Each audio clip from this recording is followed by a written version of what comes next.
बच्चों हमने हमारा अध्याय 9 जो कि जिसका नाम है जन सुविधाएं वो पूरा पढ़ लिया है। आज हम इस अध्याय से संबंधित जो महत्वपूर्ण प्रश्न हैं उन पर चर्चा करेंगे।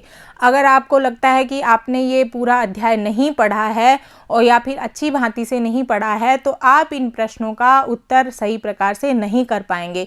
तो प्रश्नों का उत्तर करने से पहले अगर आपने इस अध्याय को नहीं देखा है, नहीं पढ़ा है, तो आप ज़रूर देख लीजिए।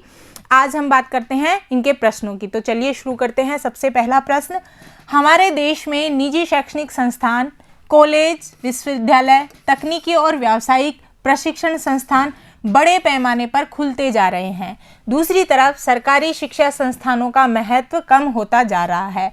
आपकी राय में इसका क्या असर हो सकता है? चर्चा कीजिए।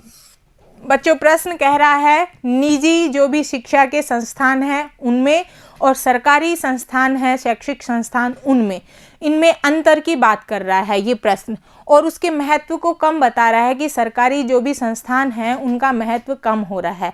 तो वास्तव में ऐसा हो रहा है तो इसके ऊपर आपको क्या करनी है? चर्चा करनी है। इसमें बच्चों मुख्य रूप से 3 बातों पर प्रश्न किया गया है और उनका हमें अलग अलग तरीके से ही उत्तर देना है। सबसे पहले तो सरकारी संस्थानों का धीरे धीरे महत्व कम हो रहा है, यानी कि हम इस बात से सहमत हैं कि सरकारी जो भी शैक्षिक संस्थान हैं उनका महत्व धीरे धीरे कम हो रहा है। निजी संस्थानों की मनमानी बढ़ रही है। हम देख रहे हैं कि सरकारी विद्यालयों में तो लोग कम से कम अपने बच्चों को पढ़ाने की कोशिश करते हैं। क्यों? क्योंकि उनकी जो सुविधाएं होती हैं वो निजी विद्यालयों की बजाय उनकी सुविधाओं में थोड़ी कमी होती है। इसीलिए निजी जो शैक्षिक संस्थान हैं उनके अंदर मनमानी भी बढ़ती है। साथ में उनमें लोग जो निजी कंपनियां होती हैं, निजी शैक्षिक संस्थान होती है, मुनाफे के लिए ज़्यादा से ज़्यादा पैसा खर्च भी करती हैं, साथ में जनता से भी पैसा प्राप्त करती हैं, यानी उनकी मनमानी बढ़ रही है। इसलिए इन दोनों में बच्चों सरकारी और जो निजी विद्यालय हैं उनमें अंतर बढ़ता जा रहा है। दूसरी बात है गरीब लोग उच्च शिक्षा से वंचित रह जाएंगे। दूसरी बात ये पूछी गई है कि सरकारी विद्यालयों का ये जो महत्व कम हो रहा है इसके लिए सामान्य जनता पे क्या प्रभाव पड़ेगा? तो प्रभाव क्या पड़ेगा बच्चों कि जो गरीब लोग हैं वो उच्च शिक्षा से वंचित रह जाएंगे। उच्च शिक्षा के अंतर्गत बच्चों जो कॉलेज खोले जाते हैं निजी स्तर पर उनकी संख्या ज़्यादा होती जा रही है, उनमें मनमानापन ज़्यादा बढ़ता जा रहा है।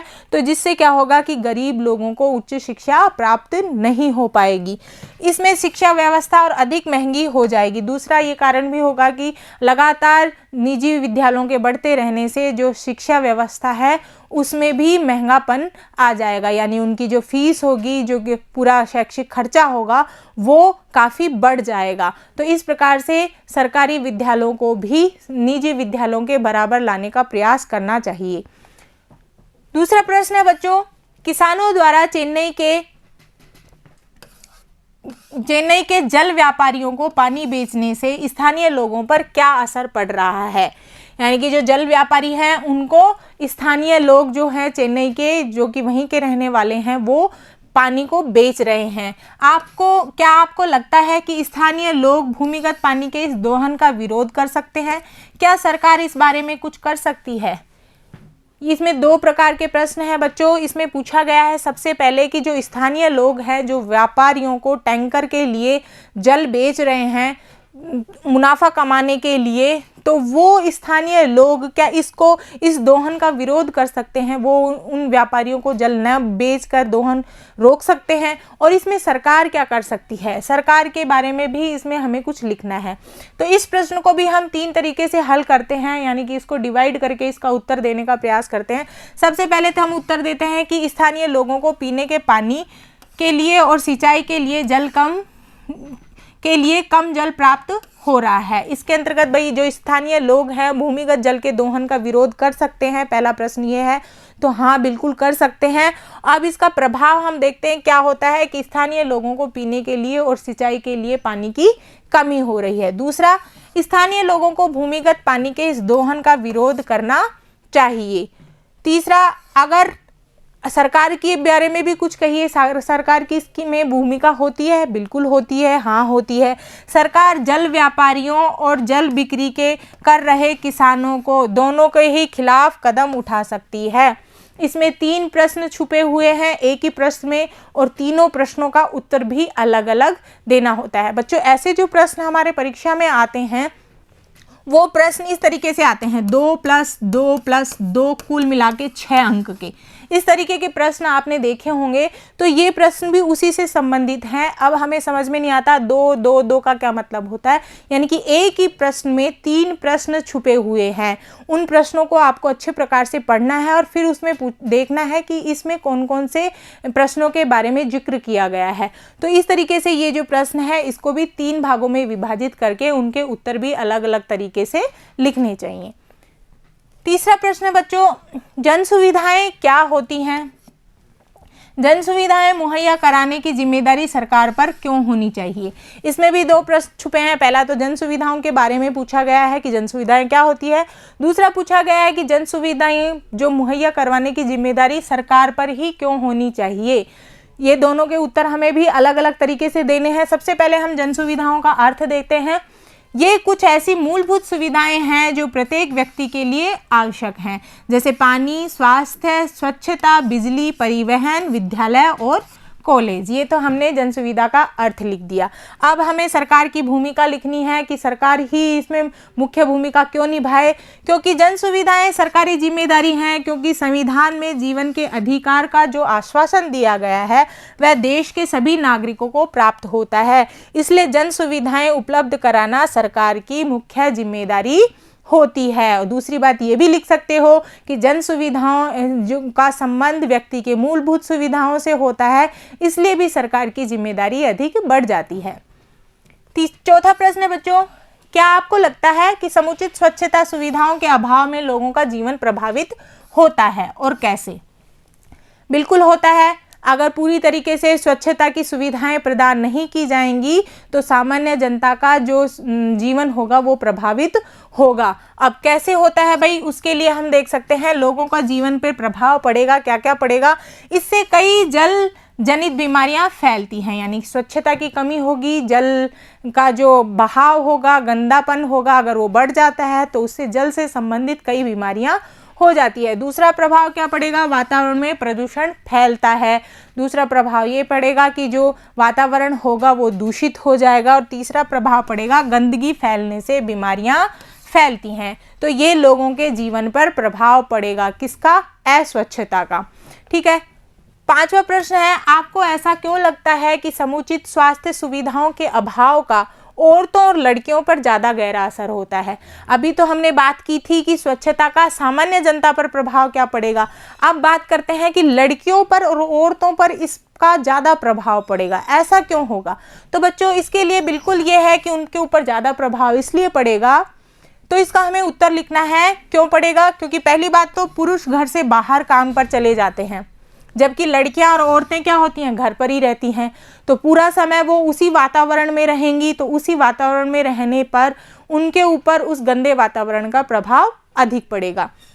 दूसरी बात, औरतों व लड़कियों को ज़्यादा समय अस्वच्छ वातावरण में बिताना पड़ता है, जबकि पुरुषों को कम समय रहना पड़ता है।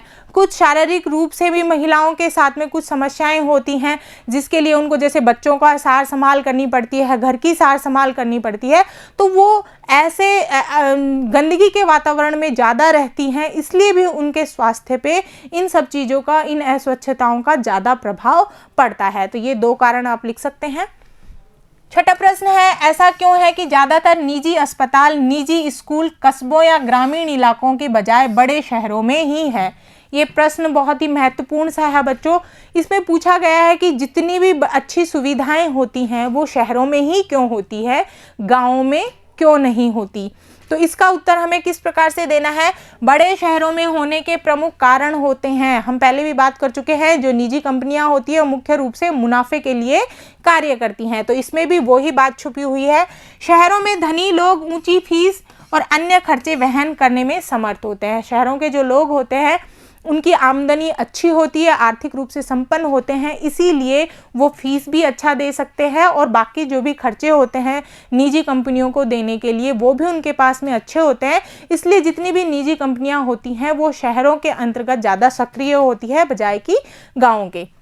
दूसरा कारण ये है कि कस्बों या ग्रामीण इलाकों में शिक्षा और स्वास्थ्य पर अधिक खर्च नहीं किया जाता है। गांवों के जो लोग होते हैं वो मुख्य रूप से उनकी प्राथमिकता जो होती है वो अन्य होती है, सामाजिक रिश्ते निभाने में उनकी प्राथमिकता होती है, वो शिक्षा पे और स्वास्थ्य पे कम ध्यान देते हैं, इसलिए उस पर पैसा भी वो कम खर्च करना चाहते हैं। तीसरा कारण है कस्बों या ग्रामीण क्षेत्रों में सुविधाएं व सुरक्षा की कमी है, यानी कि जो ग्रामीण क्षेत्र हैं उनमें सुविधाओं व सुरक्षा की भी कमी होती है। निजी कंपनियों को क्या चाहिए, पूरी सुविधाएं चाहिए, पूरी जगह चाहिए, उनको पानी की, बिजली की सारी सुविधाएं चाहिए, जो कि शहरों में अच्छी मिलती हैं। इसलिए जितनी भी निजी कंपनियां होती हैं वो शहरों में ज़्यादा कार्य करना पसंद करती है बजाय कि गाँवों के। चौथा है कस्बों या ग्रामीण क्षेत्रों में धनी लोग कम लाभ के डर से अस्पताल व स्कूल नहीं खोलते हैं, क्योंकि जितनी भी धनी लोग होते हैं जिनकी निजी कंपनियां चलती हैं उनको पता होता है गाँव में लोगों के पास में पैसा कम होता है, इसलिए वो हो सकता है उनके पैसे भी नहीं दे पाएँ, उनकी फीस भी अदा न कर पाए, इसलिए निजी कंपनियां अधिकांश शहरों में ही अपना व्यापार, अपने संस्थाएं खोलना पसंद करती है। सातवां प्रश्न है, क्या आपको लगता है कि हमारे देश में जन सुविधाओं का वितरण पर्याप्त और निष्पक्ष है? अपनी बात के समर्थन में एक उदाहरण दीजिए। जन सुविधाओं का वितरण की बात पूछी गई है, आपको लगता है पर्याप्त और निष्पक्ष है? बिल्कुल नहीं है, न तो पर्याप्त है न ही निष्पक्ष है। यहाँ पर असमानता, इनके वितरण में, जन सुविधाओं के वितरण में असमानता बनी हुई है। हमारे देश में जन सुविधाओं का वितरण न तो पर्याप्त है और न ही निष्पक्ष है। उदाहरण के लिए चेन्नई की झुग्गी बस्ती में न तो शौचालय है और न ही हर झुग्गी में पानी की व्यवस्था है। 30 झुग्गियों के लिए एक ही नल लगा है जिसमें 20 मिनट पानी आता है, जबकि चेन्नई के अन्ना नगर में सरकारी अफसर रहते हैं और वहां पर 24 घंटे पानी की आपूर्ति होती है। ये उदाहरण के माध्यम से हमने जो जन सुविधाओं के असमानता का वितरण की बात समझ ली है। 8वां प्रश्न है बच्चों, जलापूर्ति में सुधार के लिए आपकी राय में क्या किया जा सकता है? बहुत ही सीधा सा प्रश्न है, परीक्षा में बहुत बार पूछा जाता है। जलापूर्ति के लिए कौन से सुधार किए जाते हैं? तो इसके लिए पहला तो पाइप द्वारा पानी के रिसाव के कारण होने वाली क्षति को कम करना चाहिए। जो भी पाइप लाइनें बिछी होती हैं वो फूट जाती हैं, उनसे पानी बहता रहता है, तो उसको क्या करना चाहिए, कम करना चाहिए, उनकी मरम्मत करनी चाहिए। दूसरा, हम यह भी सुधार कर सकते हैं, लोगों में जल संरक्षण के प्रति जागरूकता करनी चाहिए, यानी कि जागरूकता पैदा करनी चाहिए। लोगों को कम से कम पानी का उपयोग करने की बात को समझाना चाहिए। संचार माध्यमों द्वारा जल संरक्षण के विभिन्न तरीकों का प्रचार किया जाना चाहिए। टीवी, रेडियो, अखबारों के माध्यम से भी जल उपयोग के सुचारू तरीकों के बारे में, साथ में ही जल का जो अपव्यय हो रहा है उसको रोकने के बारे में पूरे विज्ञापनों के माध्यम से प्रचार प्रसार करना चाहिए। चौथा है, लोगों में वर्षा जल संग्रहण के प्रति चेतना पैदा करनी चाहिए। जो बारिश का पानी होता है उसका संरक्षण करने की भी ज़्यादा से ज़्यादा लोगों में जागरूकता पैदा करनी चाहिए। तो ये कुछ सुझाव हैं जो कि हम जलापूर्ति के सुधार के लिए कर सकते हैं। 9वां प्रश्न है बच्चों, अगर सरकार जलापूर्ति की जिम्मेदारी से हाथ खींच ले तो क्या होगा? क्या आपको लगता है कि यह सही कदम होगा? सरकार लोगों को पानी न पहुंचाए, पहला प्रश्न ये पूछ रहा है कि अगर सरकार लोगों को पानी न पहुंचाए, जलापूर्ति नहीं करे तो क्या होगा, और क्या ये सही है? तो बिल्कुल सही नहीं है भाई। सरकार को इन जन सुविधाओं को पहुंचाने की जो जिम्मेदारी दी गई है, जो मुख्य जिम्मेदारी है, उसका निर्वहन करना सरकार का पहला कार्य होता है। तो पहली बात तो ये है कि बिल्कुल सरकार को ये आपूर्ति करनी जरूरी होती है। दूसरी बात, अगर सरकार नहीं पहुंचाए, नहीं जिम्मेदारी निभाए तो क्या होगा? तो इसके लिए हम कह सकते हैं, यदि जलापूर्ति का कार्य निजी कंपनियों के हाथ में दे दिया जाए तो पानी की कीमतों में तेजी से वृद्धि हो जाएगी, क्योंकि निजी कंपनियां अपने मुनाफे के लिए पानी की कीमतों में वृद्धि कर देंगी। पानी लोगों की मूलभूत आवश्यकता है और यदि उन्हें इससे वंचित किया गया तो देश में असंतोष फैल जाएगा। जो लोग होंगे वो धरने पे बैठ जाएंगे, आंदोलन कर देंगे। तो ये कुछ ऐसे कुछ समस्याएं पैदा हो जाएंगी समाज में, अगर सरकार जल की जो जलापूर्ति की सुविधा को पूरी तरीके से नहीं निभाएगी। तो साथ में बच्चों इसमें आप ये भी लिख सकते हो कि सरकार के द्वारा जलापूर्ति न करने पे जो सामान्य गरीब जनता होगी उसके स्वास्थ्य में भी बहुत गिरावट आ जाएगी, क्योंकि अशुद्ध जल के पीने से उनमें कई प्रकार के रोग उत्पन्न हो सकते हैं। 10वां प्रश्न है, क्या आपको ऐसा लगता है कि पानी और बिजली जैसे संसाधनों को बचाना, सार्वजनिक परिवहन साधनों का ज़्यादा से ज़्यादा इस्तेमाल करना बेहतर है? इसमें सरकारी जितने भी चीज़ें हैं जो कि जन सुविधाएं हैं उनके उपयोग के महत्व के बारे में पूछा गया है। तो क्या ये महत्वपूर्ण है इनका इस्तेमाल करना?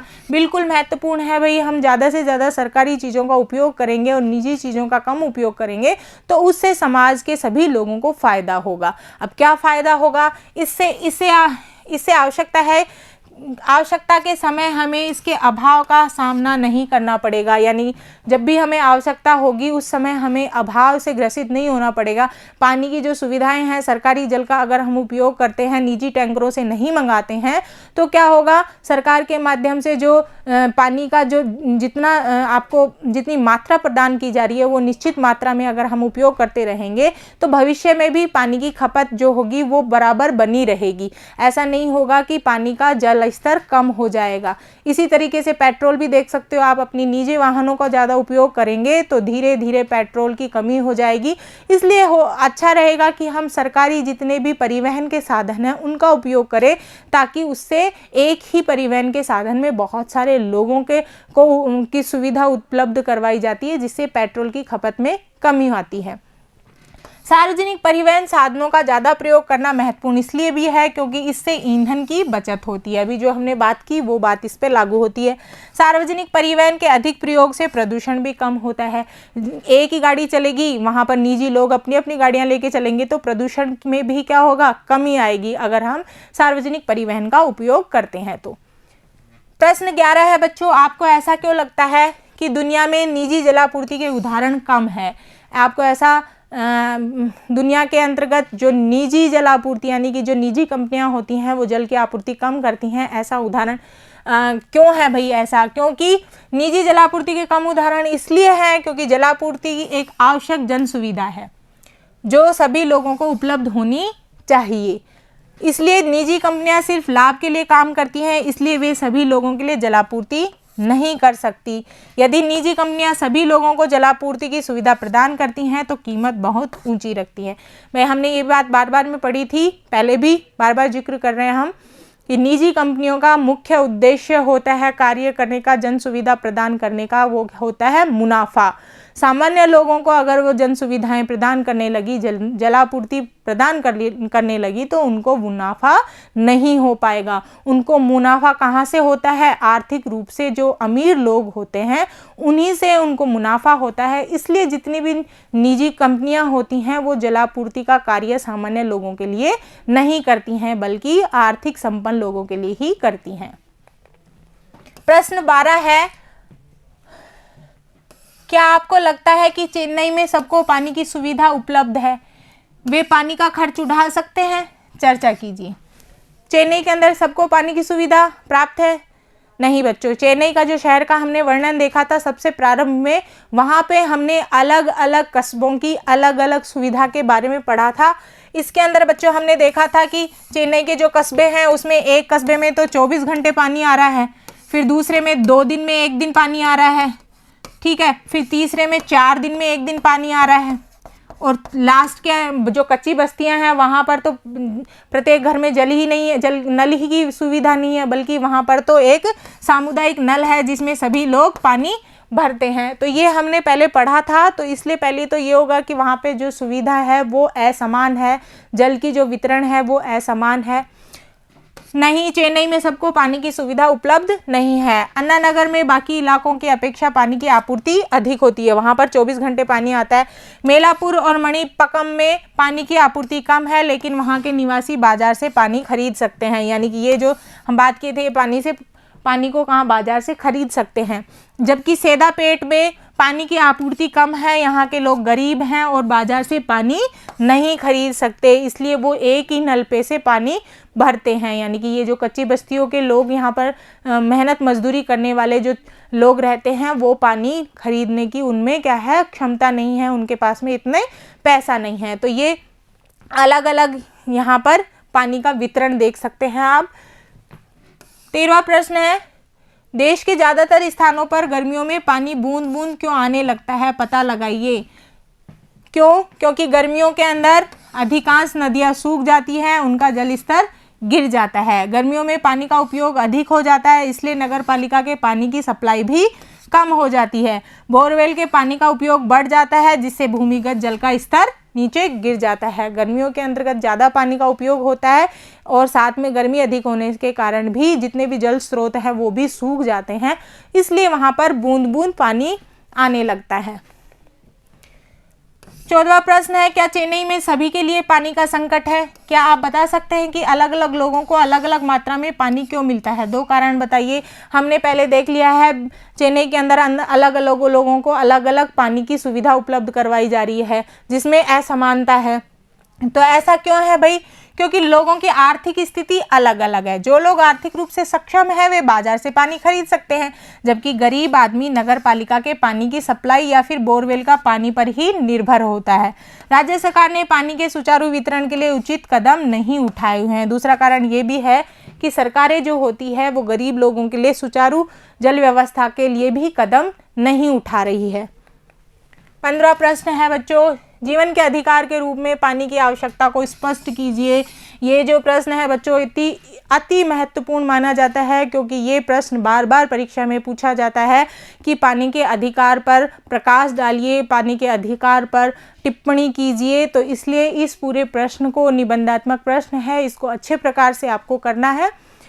जीवन और स्वास्थ्य के लिए पानी आवश्यक है। पानी न केवल हमारी दैनिक जरूरतों को पूरा करने के लिए आवश्यक है, बल्कि साफ पानी से अनेक बीमारियों से निजात मिलती है। भारतीय संविधान के अनुच्छेद 21 के तहत पानी के अधिकार को जीवन के अधिकार का हिस्सा माना गया है। इसका अभिप्राय ये है कि अमीर गरीब हर व्यक्ति का यह अधिकार है कि उसे सस्ती कीमत पर दैनिक जरूरतों को पूरा करने के लिए पर्याप्त मात्रा में पानी मिले। साथ ही सर्वोच्च न्यायालय ने भी यह कहा है कि सुरक्षित पेयजल का अधिकार भी इसका एक अंग है। तो इस प्रकार से हम देख सकते हैं कि जो पानी है वो हमारा जीवन का एक अधिकार है, यानी जीवन के अधिकार के रूप में पानी बहुत ही आवश्यक है। तो इस प्रकार से बच्चों हमने कुल 15 प्रश्न किए और इन 15 प्रश्नों के तहत हमने जो जल की सुविधा थी, जन सुविधा थी, उस पर ज़्यादा प्रकाश डाला, क्योंकि हमारा जो पूरा अध्याय है वो जल की जन सुविधा पर आधारित है। साथ में हमने अन्य जन सुविधाओं के बारे में चर्चा की, जिसमें हमने शिक्षा, स्वास्थ्य और बिजली आपूर्ति के बारे में भी कुछ बातों पे चर्चा की। अब इससे अगला जो अध्याय है बच्चों, उसके बारे में हम पढ़ेंगे कि जो कानून है और जो सामाजिक न्याय प्रदान करने के लिए सरकार क्या क्या भूमिका निभाती है। यानी कि ये जितने भी असमान वितरण हो रहे हैं या लोगों के साथ में जो असमानता के तहत जो अन्याय हो रहा है उसके लिए सरकार कौन कौन से कानून बनाती है और उन लोगों को सामाजिक न्याय प्रदान करने के लिए सरकार कौन कौन से तरीके अपनाती हैं, इन सब के बारे में हम अगले अध्याय के अंतर्गत पढ़ेंगे। तो बच्चों तब तक के लिए बने रहिए। आपका बहुत बहुत धन्यवाद।